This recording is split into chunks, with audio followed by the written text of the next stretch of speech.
In this video, you will learn how to connect Klarna and Afterpay to your Stripe account so you can set up payment plans. First, check eligibility. Klarna and Afterpay are only available in certain countries and for specific business types. Make sure your Stripe account is based in a supported country.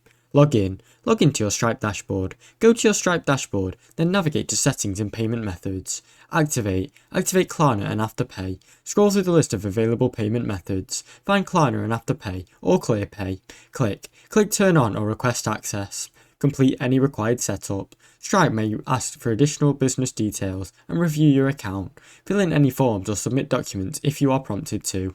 Add to checkout or integration. If you use Stripe checkout or payment links, Klarna and Afterpay will automatically be shown if active.